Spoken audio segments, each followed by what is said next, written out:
Good afternoon. Welcome to Nutmeg Sports on the HAN Network. Tuesday, May 1st. Kevin Coleman, happy spring.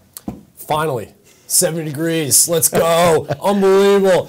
Everyone must be so thrilled that we finally get this. God. After, it's funny how April 30th, the final day of April, was raw and gross out. We had to sit out in that. That was softball. Miserable, man. Today, May 1st, there you go. We're back. 70-something today, in the 80s the next 2 days, and it looks like that is the way we're going to be trending moving forward. But you are right. That was the last day of April, and hopefully that was the last day of winter. But, oh, my gosh, that was brutal yesterday with the wind, too.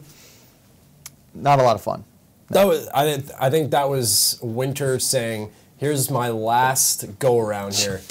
My final torture for you guys, everyone in Fairfield County and the rest of New England. But boy, finally glad to wake up to some warm weather here in Fairfield County. Tough for us. Had to have been tough for the softball players as well yesterday. Nobody wants to be hitting that ball in that kind of weather, but the Stanford Black Knights did just that, Kevin. 14 runs for them in a big win versus Danbury. And Stanford now under first-year head coach Melissa Giordano positioned very nicely amongst the playoff picture right now. I was impressed. You look at that first inning from both pitchers, a little shaky, and then Kim Saunders really, settled down. She ended up pitching the complete game. I thought she was stellar throughout the rest from probably innings 2 through 7. She looked fantastic. The hitting was coming along. Dana Siricchio, I mean, my goodness. Talk about a leadoff hitter and really setting momentum, not only in the batter's box, at shortstop, also in the dugout, being one of the loud leaders there, really motivating her teammates. Really impressed from top to bottom from what I saw from the Black Knights yesterday. It puts Stanford a half game out of 5th place in the conference right now. They trail Fairfield Ward, who they will see at the end of this week. They've also got Staples, who they're a game behind in the standings, coming up next on their schedule. I was talking with Coach Giordano, and I said they've got to feel good about the position they're in just because they have really a good grasp and control of their own fate. A lot of the games that teams that they are chasing, they've got upcoming games against and are going to be able to give themselves a chance to find them or lock up a spot, in those top 8 spots. Right, I like that lineup from top to bottom, 1 through 9. That's actually a really nice lineup. Good depth. She's got players who were able to come off the bench and contribute. Latour at third base had the big home run yesterday. Covino behind the plate was calling a great game and also hit a home run herself. An absolute screamer out to dead center field. Top to bottom, I think you look at from 1 through 9.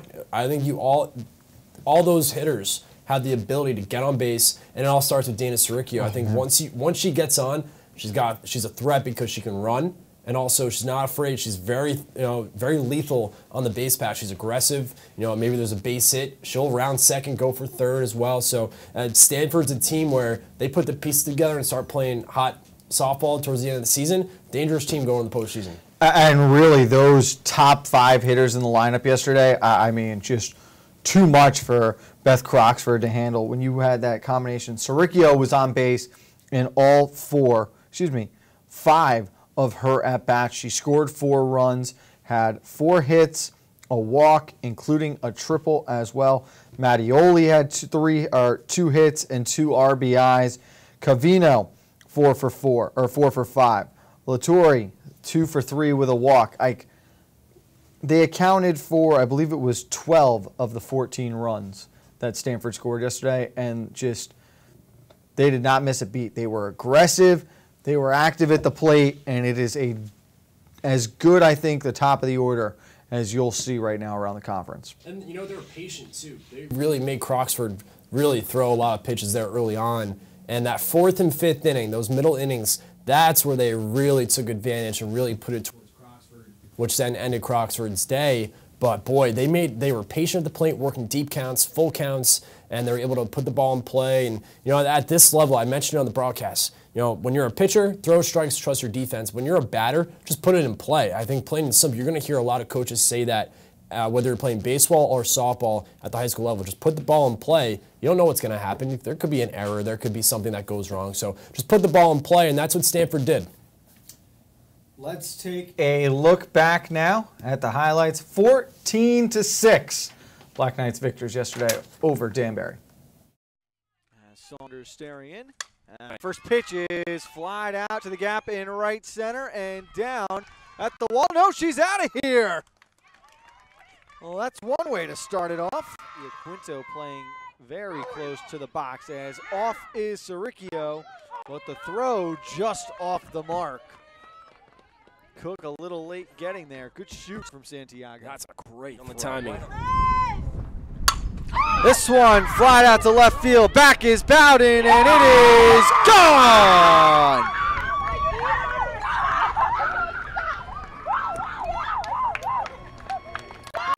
A 3-run shot for Latour, and it is a 5-2 Black Knights lead Today. She's made a couple of really good throws. This one a liner into the gap.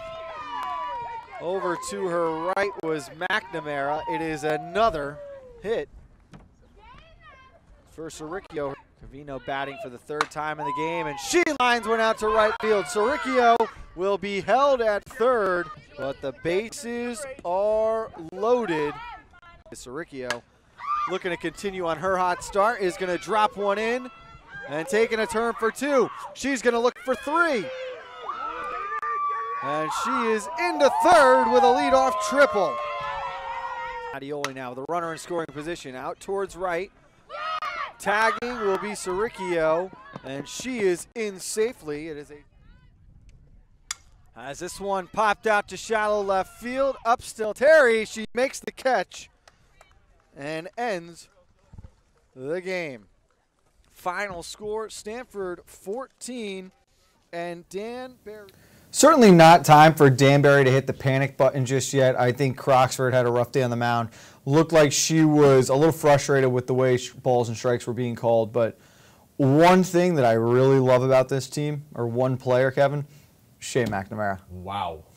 Wow. I mean, those two catches, the one especially, it was that third or fourth inning. She made that diving catch. Ball was sailing over her head. She landed right into the fence. Into the wall. And she got right back up, all smiles, high-fiving her teammates. What a great mentality for a senior to do that, a leader on this squad. And even after the game, I was noticing, when the Hatters got into the huddle and they were talking to Coach O'Brien, he wasn't getting down on them. You're right. This is a game that they can't hit the panic button. This is still a very talented team, a lot of good players on the squad. And Shea McNamara was actually pretty vocal after the game too, saying, we're going to be okay. Guys, let's move forward, push this one behind us, and we'll move forward and we'll get ready for the postseason. So when you have someone like that on your roster, I think that makes a huge difference. Yeah, and obviously an unusual day too when you think about the wind as a factor, that quick travel, or having to leave school right away to get to Stanford. There were a lot of X factors there, so we'll give them a reprieve on that one. But they've got games with Ward, Norwalk, and Ridgefield remaining this week. They can take 2 out of 3 there. They're really in a good position. Then they'll have Central, Wilton, and Greenwich next week. Those will be big games as well, games they should win, and they'll end the regular season with Trumbull. They've got favorable games down the stretch. They're just on the outside looking in of the playoff picture at the moment, but they do have 2 games against teams sitting ahead of them. So another one of those teams right now with an opportunity to position themselves in the right spot. Yeah, and obviously the 2 teams that everyone's going to be talking about is St. Joe's and Trumbull. Right now they are on another level, playing terrific softball. So those are the 2 teams obviously going to have the targets on their back going to the postseason just because of how strong they are. And, of course, tomorrow, the big matchup between those two. Meeting number 1 between them 2 tomorrow. At Trumbull High School, that's going to be a great matchup to keep an eye on between those 2 schools. But softball's going to have a really fun finish this year in terms of who's going to finish first, who's going to finish a 1 through 8. So it's really going to be a fun, exciting, thrilling finish for softball here in the looking forward to that. Well, we've got plenty more to cover here today. We're going to switch and take a look at boys lacrosse from this past weekend. When we get back, we've got highlights from the big rivalry between New Canaan and Darien next on the AJN Network.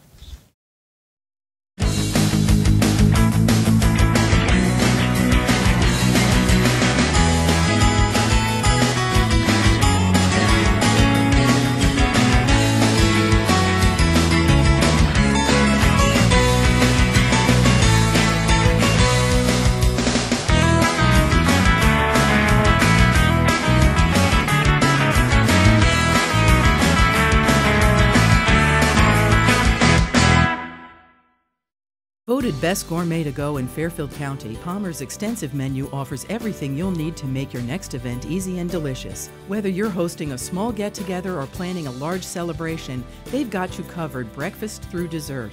Order online at palmersdarien.com or call 203-655-2077. Voted.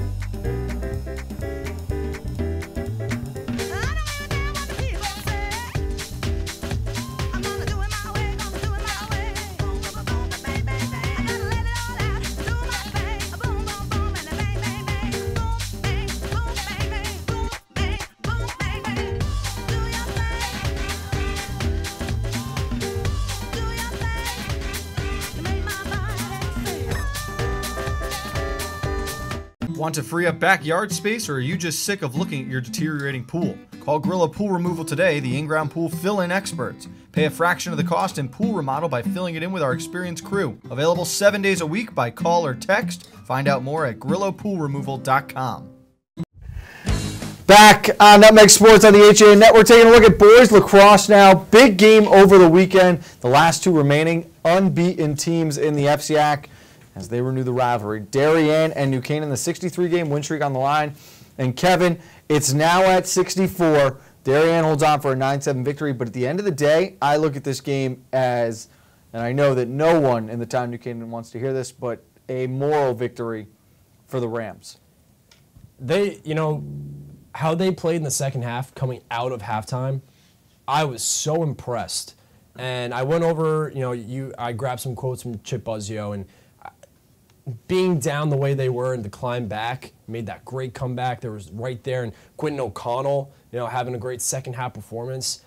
He was really optimistic. He was, very positive, excited. Said this is not over. The rivalry is going to come into play here. You're going to see our team more motivated coming out of halftime, and they did. I thought New Canaan played excellent. I think a couple times on offense, maybe they forced a little too much, and that caused Darien to move in transition and score. And again, Darien, a great game for them. Maybe this is a little bit of a battle testament for them, saying, okay, we almost got beat here by our rival on Saturday. Only won by 2. Let's move forward and keep working. And again, Logan McGovern not playing. I think that was a huge missing piece for Darien. You could tell that there was a little bit of identity missing there on their offense when they were working around. But again, overall, fantastic and exciting game. If you're a fan of lacrosse, especially in this county for this rivalry, you got a treat on Saturday. And you're right. I think for the Rams, the opportunities were there. They get it back, tied at 6, cut it to 8-7 again in the fourth.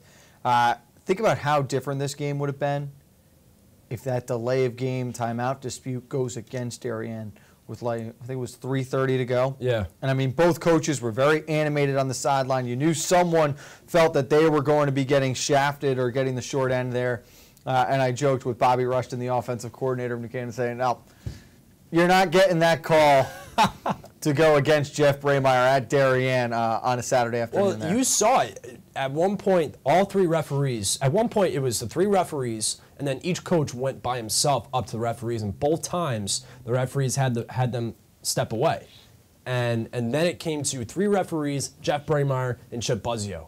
And they started chatting. Obviously some words were exchanged. A little strong language, of course. It's the rivalry. Totally makes sense. But at the end of the day, Darien got that call. And you're right. A little lull in play kind of stopped momentum for the Rams. It stops momentum, but also it allows Darien. I mean, if New Canaan has possession there, that's 3.5 minutes potentially for them to get 2 goals versus Darien eats up a minute 20 off the clock. There's maybe even more. 2:20 off the clock by the time New Canaan gets it back. They really were not unlikely that they were going to be able to put 2 goals together. So the final score, 9-7. Let's look at the highlights from the Blue Waves' 64th consecutive victory. I'm trying to go to work now. Towards the middle, shot on cage, and the Wave are on the board. Couple of shuffle steps, hesitating. Shin lets a shot go, and he scores for the first time today. New Canaan's first shot gets them on the board and cuts the lead in half. Probably wishing he could have at least tested Collins with that one as he spins toward the front, and he's on the board again. All effort by him there. Coach Buzzio went right to him, gave him a high five, gave him a nice hit, said, nice shot. Oh, how about that one? I don't even know who gets credit. We got a flag way behind that. Griffiths with the ground ball goes behind the back off the bounce, and we are tied at 6. There's a risky pass from Mazabris off the stick of Braden. Skips out of bounds. Blue Wave are going to look to go quickly. Minikis to Feifel. Fakes. Shot. Scores! Minikis just dominant on that goal. Just get it. Get possession. Shoulder your way open. And extend Darienne's lead to 2. You mentioned that the Wave going without Logan McGovern. We talked with him before. He is hoping to be back and expects to be back for their game against St. Anthony's on Saturday. That's going to be a really big matchup there. We've seen St. Anthony's play some of the teams very well. I'm not going to score compare a game versus New Canaan because it's very different for Darien, but you look at their past few games, they struggle with Manhasset not too long ago. That's a tight one there. Not great against Wilton, 12-6 against a Warrior team that's kind of been reeling. Do you think maybe we're seeing signs that this is the year the Darien streak ends? No, I don't. Okay. I don't. I think for these 2 games especially, against Manhasset and New Canaan, I think, and I said it before, how this is a Darien team that has realized they've come very close to losing 1 or 2 games here so far this season, where I think that builds character. I think that motivates the team even more, and it puts a little bit of a chip on their shoulder, even though they don't need it. But I still think that with these 2 games, especially against Manhasset and New Canaan, where it was down to the wire, I think they learn from that and they get even better. And they've learned from how to close out games now, where they're able to close it out. And I don't see the streak ending at all. Okay, I think New Canaan showed a lot of positive signs that gives you some faith. Maybe they find a way here in the postseason, whether it's FCX or state. Darien hasn't had to beat a team 3 times really, or at least a New Canaan team 3 times in the past few years. That could be a different measuring stick. One big positive as well, Carl Mazabris was really, really impressive in his first game, first full game of the year. Yeah, Carl was he was excellent on Saturday. I mean, some of those saves he's made in that game on Saturday, that game wouldn't be 9-7. No. It wouldn't be tied in the second half. Unbelievable performance from Carl. And honestly, I think that deserves, he's got to be the starter for next year. He has certainly added that to his resume, even though it comes up as a loss in the column. I think what he showed Chip Buzzio on Saturday was that this is a kid who's developing into a terrific goalie. It's a really good problem to have, and I think Coach Buzzio goes back to splitting time again now because he has a lot of faith in Bennett Ong. Bennett has done a lot of things right. He's a year younger than Carl. But they both show different strengths at times, and I think the reason they went with Mazabris for the full game against Darien, they trusted Carl's mental toughness. They believed that he could handle the emotions of a day like that against your biggest rival. It'll be interesting if they stick with it when you get to the postseason. I know that Coach Buzzio was roommates with the famous Coach Tierney out at Denver, who did a similar situation a couple years ago when they made it to the Final Four, and he was rotating goalies even in that tournament, and he said, we made it known. It was an understanding that our goalies were going to split the game. And if all of a sudden you're just going to change that without any notice, mentally, how would they be ready to handle that? How would your team be ready to handle that? So they'll go back to that single goalie look, to the double goalie look, and I don't disagree with it. But New Canaan's doing a lot of things well right now. They get the Fairfield stretch this week, Ludlow today, Ward on Thursday, Prep on Saturday. And I can't believe I'm saying this. I think I'm a believer right now. I think I am back believing New Canaan's got a really good chance because they had them on the ropes. Yeah, and you know what? And I said I still believe that Darien's still going to go throughout the season undefeated, but I think if you're Darien and you play New Canaan again in an FCX final or in the States, I think New Canaan is going to come in with a lot of motivation. They're coming in hot. They're very, very confident. Yeah. And if you're Darien, and we've seen it in the past before, if you're Darien, you've got to it's got to be a quick execution. Exactly. The next time you play them, you can't allow them to linger because you can't hope that you'll get as lucky. I'm going to give you a question before we go to break. I want you to think about it.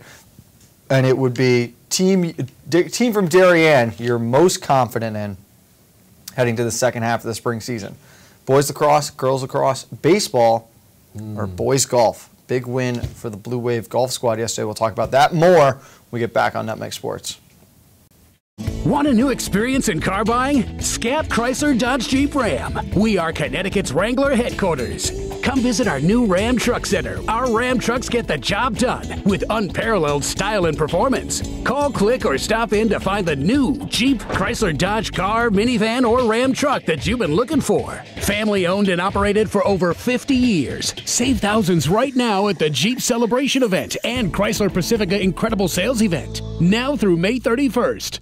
Winter's finally in the rearview mirror, and the Dock Shop is ready to help you usher in our favorite season, summer. We've got new offerings in our usual products: clothing, jewelry, home decor, fishing tackles, and boating supplies. And now the Dock Shop does in-house laser engraving. You can add a name, a boat name, latitude, longitude, an image to drinkware, serving platters, boards, or decorative accessories. No minimum, fast turnaround. Stop in today and start your summer. The Dock Shop, 51 Tokenique Road, Darien, 609 Riverside Avenue, Westport, dockshop.com. If you've ever thought about owning a motor coach or learning about what it's like to travel the open road in superior style and comfort, then contact Dave's RV Center in Danbury, Connecticut.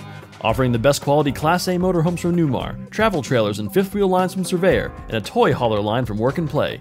Choose from Newmar's Gas Line, Bay Star and Canyon Star, or from Newmar's Diesel Line, Ventana and Dutch Star. And with unparalleled service and maintenance, Dave's RV is committed to keeping you and your motor coach safely on the road and enjoying it to the fullest. Stop by their showroom, 2 Industrial Plaza Road, Danbury, Connecticut, or call 877-483-3866.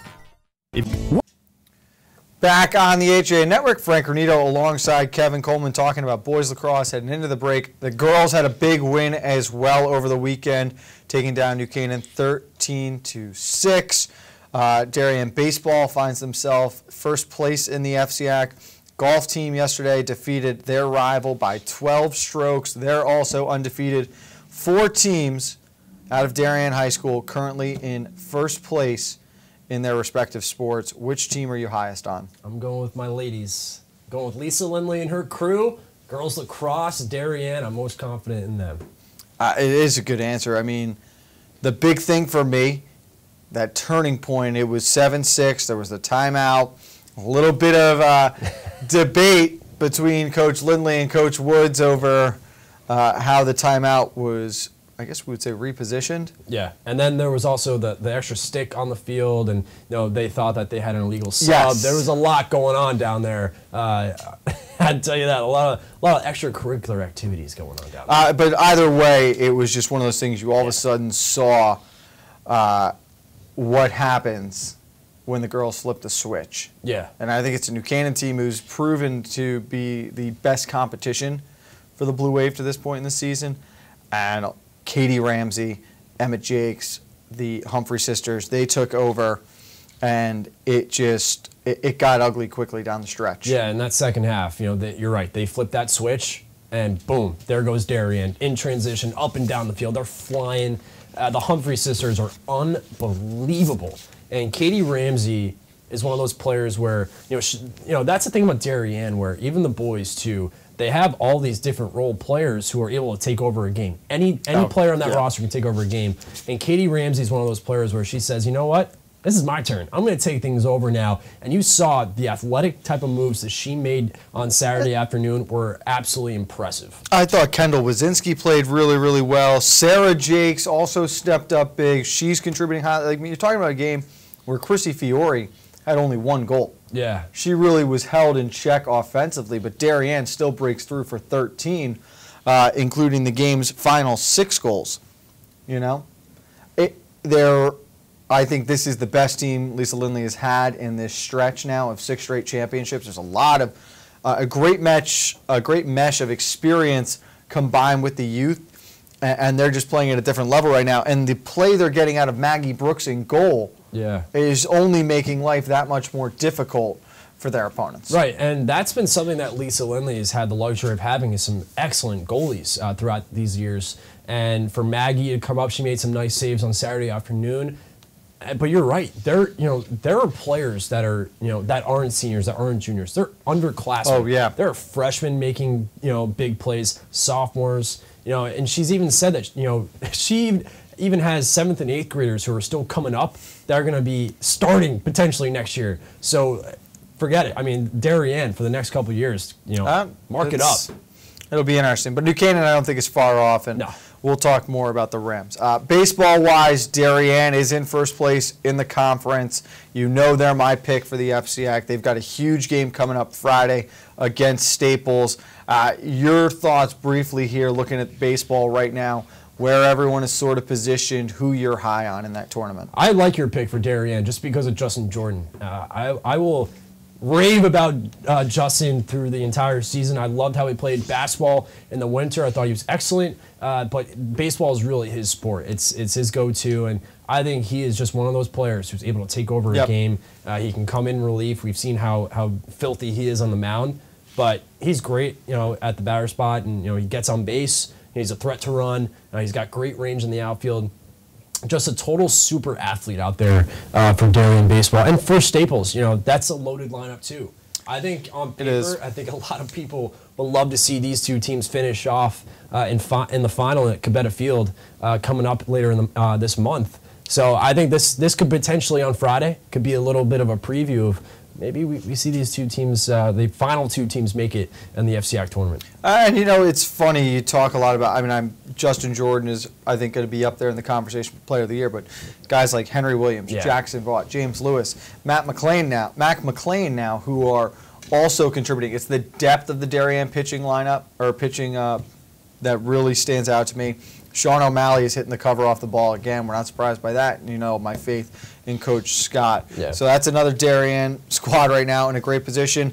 And the Darien golf team is playing very, very well at the moment. Big win yesterday, 166-178 over their rival New Canaan at Weyburn. They remain undefeated. Will Wilson and Alex Gu going with 41s. Calvin Smith, Henry Sparkman with 42s. And Blake Swiggett, 45. Swiggett having an off day at 45 there, so you got to even think they're going lower. At the wheel, this is an experienced group. They bring back so many guys who played a lot of meaningful matches last year, some big-time golf. They come back again, and I really like Darien right now. New Canaan is still trying to figure it out. I think Darien and Greenwich battle it out at the wheel that last day for the FCAC Championship, and similar to what we saw in 2016, I believe it was, or maybe 2015, where they took home a lot of major titles here in the spring. This could be another Darien class leaving some mark. I agree, and for golf too, I fully believe in that too. It's it's too bad because volleyball took a hit this year for Darien a little bit. They lost a big crew of seniors from that team last year. But shout out to Staples, man. They're playing unbelievable volleyball, still undefeated. Yeah, they really stepped it up. Them and Ridgefield are going to be battling it out to the end. They have dropped just one set all year. The Staples Rackers boys volleyball team. That was against Darien in their match last week. You know who had a dominant week? Trumbull. They were the male and female athlete of the week winners for the HA Network. Shout out to Ben Farrow and Emily Gels, the baseball and softball team for the Eagles. They were your athlete of the week winners for week 3. Week 4, voting is open. Get online and do so. Pretty good show today, man. Yeah, pretty good. Not too bad. Not bad. Let's go enjoy the weather. Oh, yeah. Get out there. Go find beach time, guys. Let's get out there, go find a couple games to watch. Beach time. Are you going to play golf and heading to the bunkers again? And that's it for me. Kevin Coleman. Look at my game. Frank Granito. We're back here tomorrow. We'll see you at 2 o'clock, Nutmeg Sports. We've also got boys lacrosse in the afternoon. Wilton and Greenwich right here on the HAN Network.